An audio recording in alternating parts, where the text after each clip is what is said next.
ang nag-deliver papunta sa bahay nila Pangulong Bongbong Marcos at Speaker Martin Romualdez mag-insert o magpasok ng 100 billion worth of projects sa BICAM.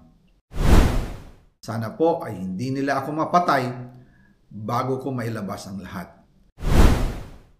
Ginawa ko lang ang utos sa akin, pero ngayon, handa na akong harapin ang lahat. Ginagamit ng administrasyon ang buong resources ng bansa para tumahimik ako.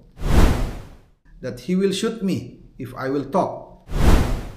Gagamitin ako bilang panakipbutas sa kanilang kampanya laban sa korupsyon. Hindi na ako mananahimik, ilalabas ko ang lahat ng katotohanan.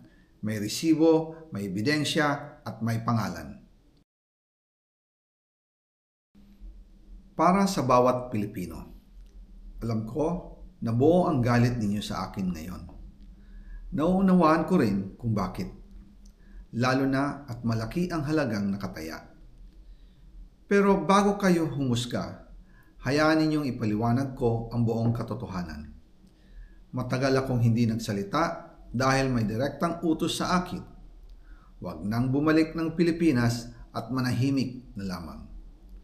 Umalis ako noong July 19, 2025 para sa aking medical check-up.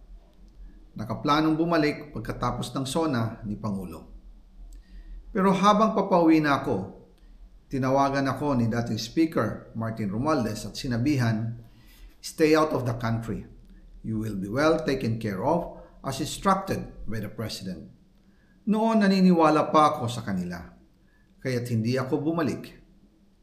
Tumikom ang aking bibig, sumunod ako, pero ang hindi ko alam, ang ibig pala nilang sabihin sa aalagaan ka namin ay gagamitin ako bilang panakipbutas sa kanilang kampanya laban sa korupsyon. Ginawa nila akong poster boy ng kanilang sariling kasinungalingan. Ngayon, hindi na ako mananahimik, ilalabas ko ang lahat ng katotohanan. May resibo, may ebidensya, at may pangalan. Nagsimula ito nung tumawag si Sekmina Pangandaman sa akin nung nag-umpisa ang BICAM process last year, 2024. Ang sabi niya, katatapos lang ng meeting nila ni Pangulo at may instructions na mag-insert o magpasok ng 100 billion worth of projects sa BICAM. At sinabi pa ni Sekmina, you can confirm with Yusek Adrian Bersamin dahil magkasama sila sa meeting ni Pangulong BBM noong araw na yon.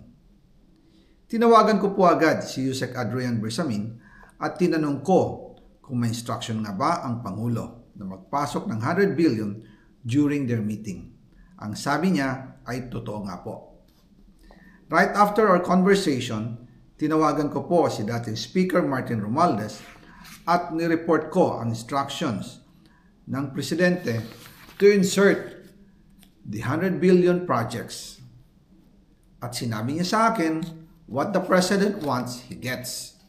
After ng ilang araw, nag-set po ng meeting si Sekmina Pangandaman at Yusek Adrian Bersamin sa amin ni dating Speaker Martin Romualdez sa Aguado Building in front of Gate 4 ng Malacanang at nandun din po si Yusek Jojo Cadiz. During the meeting, binigay po ni Yusek Adrian Bersamin ang listahan na worth 100 billion. Tinanong ko po si Yusek Adrian kung saan galing ang listahan. Ang sagot niya, galing kay PBBM mismo at binigay niya ito mula sa brown leather bag. Nung sinabi po ni Yusek Adrian Bersamin, yung brown leather bag, naalala ko noong nasa Singapore kami right after the elections of May 2022 sa Hilton Hotel, kami ni dating Speaker Martin and PBBM habang pauwi at pabalik ng Pilipinas, hinabol ng PSG ang brown leather bag at ang sabi ni PBBM, maiwan na lahat, wag lang ang brown leather bag. Kaya naniwala ako na utos talaga ito ng Pangulo. Pagkatapos ng ilang araw, I informed sina dating Speaker Martin Romualdez, Sekmina Pangandaman, Yusek Adrian Bersamin, and Yusek Jojo Cadiz na kung pwede 50 billion lang ang ipasok sa program funds dahil so sobra ang DPWH funds versus sa DepEd. In practice, hindi pwede na mas malaki ang budget ng DPWH kaysa edukasyon.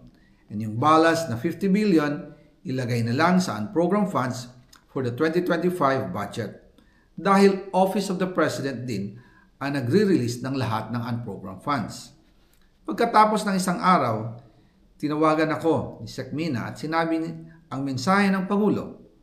Ipasok ninyo yan dahil pinangako na sa akin ni Speaker Martin yan at hindi na pwedeng baguhin. Kumbaga, ang utos ng hari hindi pwedeng mabali. Again, I informed the Speaker and asked clearance about the instructions ng Pangulo. At ang sabi niya, wala tayong magagawa. Kaya po nagtataka ako kung bakit sinasabi ni Pangulo na hindi niya makilala ang budget. Samantalang lahat na binawas at dinagdag sa mga ahensya ng gobyerno ay humihingi ng approval sa kanya si Sec Mina Pangandaman.